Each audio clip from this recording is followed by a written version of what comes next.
Action. My name, my, my name is David Steiner. And that, once again, is my speech when I don't use any techniques at all. That's how I spoke for most of my life. Yesterday, I did a video on pullouts, which is a technique which helped me quite a bit. And today, we're going to talk about another technique, if you can really call it a technique, voluntary stuttering, which, as we talked about yesterday, the whole thing with the necessity for the video on pullouts in the first place came from a misconception of what pullouts were. There was some misconception that pullouts were voluntary stuttering, but pullouts have nothing whatsoever to do with voluntary stuttering, and I hope that that was made clear yesterday. So today we're going to talk about voluntary stuttering. I'm also, well, this is Christmas Eve, so I am not in lawyer mode today. I'm just in casual mode. And like my good friend Sean, I don't like to use notes when I speak. So if it's a little bit disjointed, I understand that. But I think watching somebody speak when they're reading from notes is terribly boring. So anyway, we're going to talk about voluntary stuttering. What is voluntary stuttering? Voluntary stuttering is going out in public and pretending to stutter. Why on earth would we do that? Don't we stutter enough as it is? The whole object is to desensitize ourselves to stuttering, and that can really help most stutterers, not all. There are some stutterers for whom voluntary stuttering is a waste of time.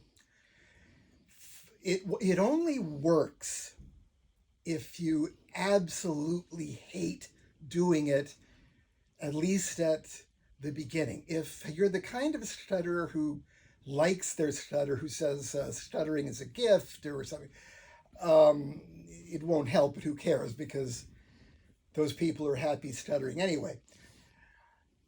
But there are stutterers who really dislike their stutter, but it's not because they're embarrassed by it or ashamed of it or anything like that. They just see it as a big inconvenience.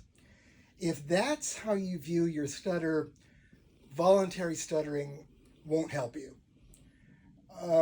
There are other stutterers who really dislike their stutter, but they're not embarrassed by the stutter itself. They just really hate the loss of control. For them, voluntary stuttering may or may not help, depending upon how you do it. But if you're the kind of stutterer you really hate stuttering, you don't like it, it's embarrassing, it's you don't want to do it, then voluntary stuttering can help you tremendously, because that's what desensitization is. It's doing something you hate to do until you don't hate it anymore. Now, how did this whole thing start? How did the whole idea of stuttering on purpose start? It started with a psychologist, an American psychologist named Knight Dunlap. Knight Dunlap with a pull-up. Knight Dunlap, that's better. He was a major figure in American psychology in the first half of the 20th century. He was born in 1875. He died in 1949. He went under, and he was academically extremely qualified. He went undergraduate to the University of California at Berkeley. He got his PhD in psychology at Harvard. And he was a very important figure figure. He was a very important figure with the pullout. He was the founder of the Journal of Psychology. He was the first editor of the Journal of Comparative Psychology. He was also a brilliant inventor. He made a lot of inventions. He was a major figure in the change of the thought in psychology. He was a dominant figure in getting away from Freudian psychology. And one of his major accomplishments is he was an expert at getting people to break bad habits. He was very successful at that. But it didn't work with everything. For instance, it failed with getting people to quit smoking because it wasn't a bad habit. It was a nicotine addiction, and it failed with stuttering. Knight Dunlap thought that he could cure stuttering because he thought that stuttering is a bad habit. And his way of curing bad habits, Dunlap was always like with Freudian technique. He was all into changing the usual dominating thoughts, and he was against the idea of the way to break a bad habit is just to fight it. Don't do it. I won't do it. I won't do it. He said, that's all wrong. That doesn't work. The way that you break a bad habit is not to try to fight it. It's to take control of it. Do it on purpose. Do your bad habit consciously on purpose.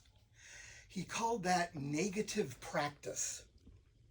And it worked for a lot of things, but not with stuttering, because stuttering is not a bad habit.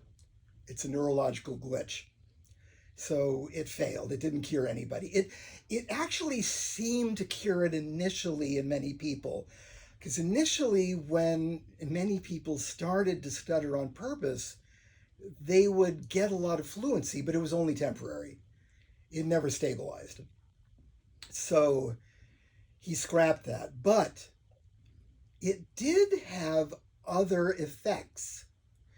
Stuttering on purpose had the interesting effect on stutterers of making them lose their fear of stuttering. They continued to stutter, but it didn't bother them as much anymore. And that was why some of the early stuttering masters started using it as a technique. It was not a fluency technique per se, but it was very helpful in getting people to get over the fear of stuttering, and they didn't care as much anymore. And that often did help with fluency because lots of people, including myself, when I was in my 20s and I was learning techniques like easy onset, amplitude contour, stretch syllable, I had a lot of trouble using them in public because I was just so nervous about stuttering. But voluntary stuttering helped me to get over that so that I could use my stuttering techniques better. So this is why voluntary stuttering helps, but only if you initially hate doing it. If you don't mind doing it, it's not going to help you. It only helps if it makes you feel really uncomfortable at the beginning. And so many of the old masters did it. There are various ways to do it. One is called voluntary sliding, like on an S or something, surprise, fromage, that kind of thing. Another way to do it is to go like buh, buh, buh, boy. Those two types are both used in a lot of programs, including McGuire. McGuire also used to use it. It used to teach another kind of voluntary stuttering called the Iowa bounce, which is instead of buh, buh, buh, boy, it's buh, buh, buh, buh, boy, da, da, da, da, da, da, David. It's called the Iowa bounce because modern scientific research and clinical practice, to a great extent, began under Lee Edward Travis, PhD, at the University of Iowa early in the 20th century. And it was Travis's intellectual progeny, like Charles Gage Van Riper, Wendell Johnson, Samuel Orton, ultimately Joseph Shahan, who became the leading lights in a clinical practice and scientific research. That's why it's called the Iowa Bounce. It was taught to the University of Iowa Clinic. McGuire, they were still teaching the Iowa Bounce at the time that I initially started with McGuire. They stopped using the Iowa Bounce because the reason they stopped using it, so far as I understand it, I may be wrong on this, but is that they said if you do the Iowa Bounce, it can turn into a real stutter, and God forbid we should stutter. That's unfortunate. I think the fact that it can turn into a real stutter is one of the strengths of the Iowa Bounce. If you heard my presentation on pullouts yesterday, I said how you make the pullout even more powerful is by going directly in to the repetition. And that can be very hard to do because all of our lives we have been blocking and blocking and blocking to prevent a repetition, although we don't remember that. But if you do the Iowa Bounce, you can go into a repetition, and it turns into a real repetition. And that is a very powerful thing. I use the Iowa Bounce.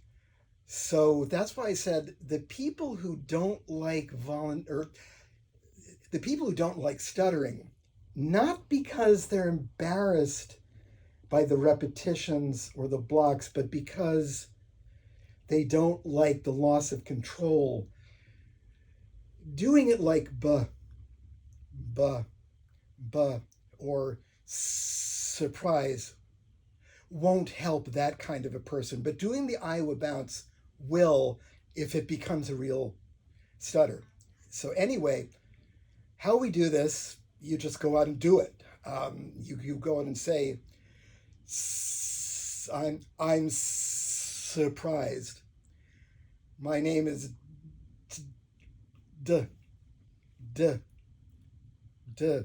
David, or better yet, my name is David. And here again, you go out and try that. If it doesn't make you feel uncomfortable, if you don't mind doing it, if you're perfectly happy doing it, quit because it won't help you. But if you, oh God, I really don't want to do that, and then you go out, I'm surprised, oh, I felt terrible while I was doing that, then it will help you. Then it will help you. And you keep doing it. And the more you do it, the less it bothers you. And ultimately, it doesn't bother you at all, which is where I'm at. And that, my friends, is my spiel. My spiel on voluntary stuttering. Go out and do it.